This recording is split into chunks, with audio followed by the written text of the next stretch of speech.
Okay, let's try a little thought experiment. What if one of the most brilliant and frankly one of the weirdest minds of the ancient world, Pythagoras, was the CEO of a brand new electric car company today?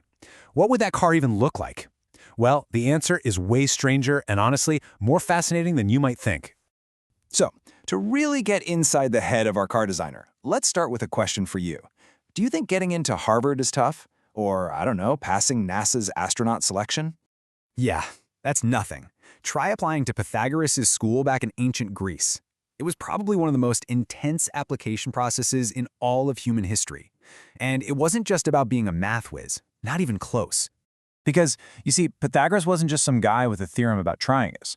You should think of him more like the original tech CEO, a visionary founder with well, let's just say a very specific and maybe a little obsessive company culture. His school was known as an initiatory sect. I mean, this was not a place you just went to for classes. No, it was a complete lifestyle. You lived and breathed by this strict code that governed every single part of your day, all in the name of mathematical and philosophical perfection. And the rules? Oh, they were out there. For starters, a complete, total, non-negotiable ban on fava beans. He thought they had the souls of the dead in them. Then, all new students had to take a vow of absolute silence for 5 years. You just listened. And on top of all that, you had to hand over all your personal property. It was like a weird mathematical commune. All right, so you've got this genius, totally obsessed with numbers, believes in reincarnation, and is deathly afraid of beans. What kind of electric car does a mind like that even begin to imagine? Well, let's find out. Let's build it. We're going to take his ancient, kind of bizarre philosophy and translate it directly into modern automotive features. First up, the interior. Pythagoras was one of history's very first vegetarians, mostly because of that whole reincarnation thing. I mean, you wouldn't want to accidentally eat your great-uncle Bob, would you? So his car, without a doubt, would have strictly vegan leather interiors. No animal products allowed, period. And then, of course, we have to talk about the beans, the infamous fava bean taboo. For Pythagoras, this was a huge mystical no-go. So his car's software would feature a built-in fava bean detector. If you've got them in your grocery bag, the car simply will not start. It's a non-negotiable safety feature against, corrupted souls.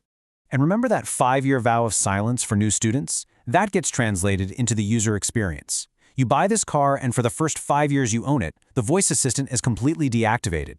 You can listen to it, but you can't speak to the machine. You have to prove your dedication first. Okay, so what do we have here? A car that is a masterpiece of pure, uncompromising logic. It's mathematically perfect. But there's a huge problem, right? A machine built only on rigid rules and algorithms is cold. It's efficient, sure, but it's missing a human touch. It lacks a soul. It lacks harmony.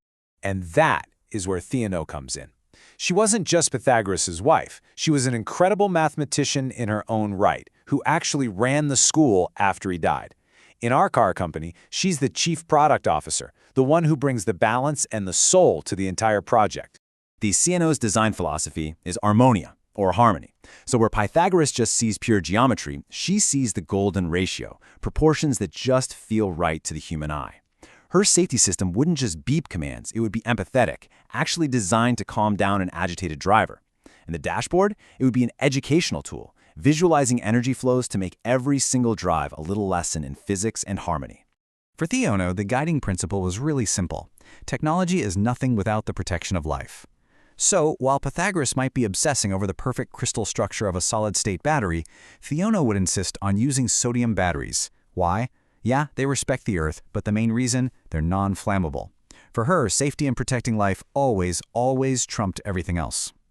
So what happens when you merge these two powerful ways of thinking?